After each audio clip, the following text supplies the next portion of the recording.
100년 전으로 저는 봅니다. 우리나라를 100년 상 시해하고 있는 세력은 여러분이 알다시피 친일했던 사람들, 또 그 이후에 독재했던 사람들입니다. 친일 독재한 이러한 부패 세력들이 역사의 심판을 받고 또 새로운 역사가 서여지기를 원하지만 지금까지 그렇게 되지는 않고 있습니다. 그러다 보니 우리 사회에는 패배의식이 만연합니다. 이러한 패배의식의 고착화 속에서 사람들은 무력감에 빠지기도 합니다. 세월호 특별법 제정 촉구 과정에서도 어떤 사람들은 꿈쩍도 하지 않는 박근혜 정부와 청와대와 새누리를 보고 무력감에 빠지기도 합니다. 이곳 제주해군기지 반대운동이 8년 가까이 돼 가는데 그 과정에서 적지 않은 사람들이 패배의식과 무력감에 빠져 있습니다.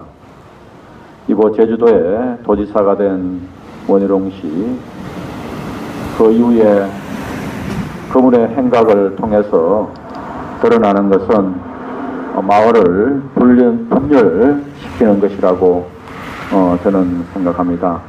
그러다 보니 반대의 깃발 아래 함께 하셨던 분들 중에도 반대 의욕을 상실해 가고 있는 것처럼 보입니다. 6.4 지방선거 전후에 원희룡 씨가 제주 해군기지와 관련하여 여러 발언을 했습니다. 원희룡 씨는 제주 해군기지 건설 과정에 있어서 문제점이 있었다는 것도 인정을 했습니다. 그래서 진상조사를 하겠다고 공약을 내걸었습니다. 문제점이 있어서 진상조사를 하겠다고 하면 우선 문제점이 있는 해군기지 공사를 중지시키고 진상조사를 해야 하는 것이 우리가 아는 상식입니다.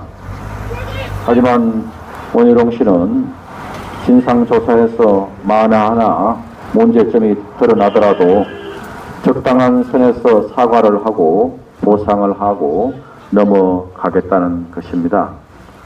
이러한 방식은 세월호 참사를 대하는 박근혜 씨 청와대 새누리의 입장과 똑같습니다.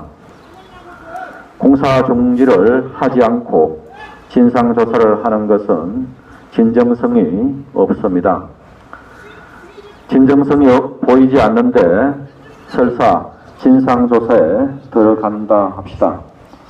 아직도 김태환, 우건민 전 제주도지사 세력들이 제주도청에 있는데 그들의 잘못을 밝힐 리가 없습니다.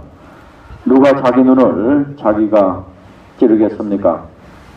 그리고 그들이 국방부와 해군, 삼성과 대림 등 공사업체의 비리를 알고 있더라도 밝히지 않을 것입니다. 국방부, 해군, 삼성, 대림 등 공사업체들의 비리가 드러나면 도청 공무원들의 업무상의 관리 감독 책임이 드러날 수 있기 때문에 도청 공무원들은 국방부, 해군, 삼성, 대림 등의 공사업체들의 비리를 숨기고자 할 것입니다. 도청에 있는 사람들이 그들의 비리와 남들의 비리를 밝히지 않으면 누가 진상조사 진행위원회에서 밝힐 수 있습니까? 법적으로는 아무도 없습니다. 그래서 진상조사가 제대로 이루어지지 않는다고 저는 생각합니다. 오늘은 십자가 현양 축일입니다. 십자가를 보고 십자가의 의미를 묵상하는 날입니다. 십자가를 보고서 사람들이 느끼는 반응은 다르게 나타날 수 있습니다.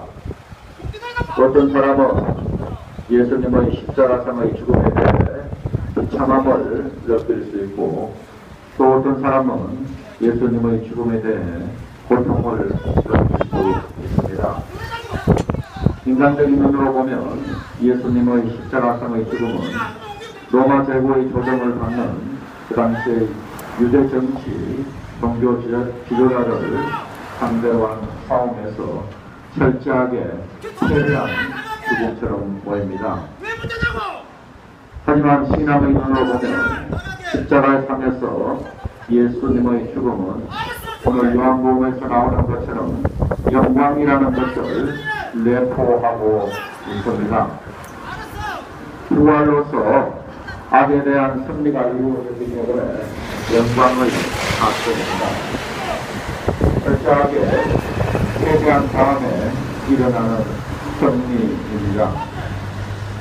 해운기지 8년간의 싸움에서 우리는 패배의 맛만 보았습니다. 하지만 예수님의 십자가는 연속되는 패배가 결국 승리를 가져다준다는 것을 보여줍니다. 패배를 통해서 승리할 수 있다는 것을 보여줍니다. 예수의 한국 광구 경제선 광구장 시모님이 강정에 있는 저희 예수의 공동체인 디딤돌 공동체 사목 방문 오셔서 저희들과 면담을 하시고 또 저희들과 함께 공사장 정문을 맡고 미사 참례당하고 미사를 집전도 했습니다. 시모님께서는 이런 말씀을 몇 번 하셨습니다. 제주 해군기지 반대를 위해서 우리가 있기도 하지만 평화를 위해서 우리가 있는 것으로 보면 좋겠다고 하셨습니다. 시모님께서 왜 그런 말씀을 하셨을까 제 나름대로 생각해 보았습니다. 해군기지가 많이 진척된 상황에서 그리고 강정마을 주민들의 반대 싸움의 동력이 많이 떨어진 상황에서 해군기지 반대에 초점을 맞추면 우리가 패배의식과 무력감에 빠지기 때문에 반대의 깃발에 초점을 맞추기보다 평화의 깃발에 초점을 맞추면 그만큼 패배의식과 무력감에 덜 빠지기 때문에 그런 말씀을 하셨다는 생각이 들었습니다. 그래서 앞으로 반대의 깃발보다 평화의 깃발에 더 초점을 맞추면 좋겠다는 생각이 듭니다. 그렇다고 반대의 깃발을 내리자는 뜻은 아닙니다. 살아올 동안 어느 누구보다도 프란시스코 교황님 가까이에 계셨던 정재천 시모님께서 이런 말씀을 또 하셨습니다. 프란시스코 교황님께서 방한 중에 시간이 더 있었더라면 강정마을 이곳 해군기지 공사 정문에 오셨을 것이다 라고 이야기를 했습니다. 우리도 교황님 방한 전에 그렇게 생각들을 했었습니다. 프란시스코 교정의 마음을 정재천 신부님께서 3일 동안 공사장 정문에 안점으로서 보여주셨다고 저는 생각이 듭니다. 절망과 좌절과 패배와 무력감이 풍부한 이 강정마을에서 예수님께서 우리의 맨 앞에 평화의 깃발을 들고 가십니다. 평화의 깃발을 드는 것은 십자가의 깃발을 드는 것입니다. 분열의 깃발, 혼란의 깃발이 우리를 가로막더라도 그 평화의 그 깃발, 십자가의 깃발을 들고 우리 앞에 가시는 예수님만 바라보고 이 여정을 계속하도록 합시다. 아멘.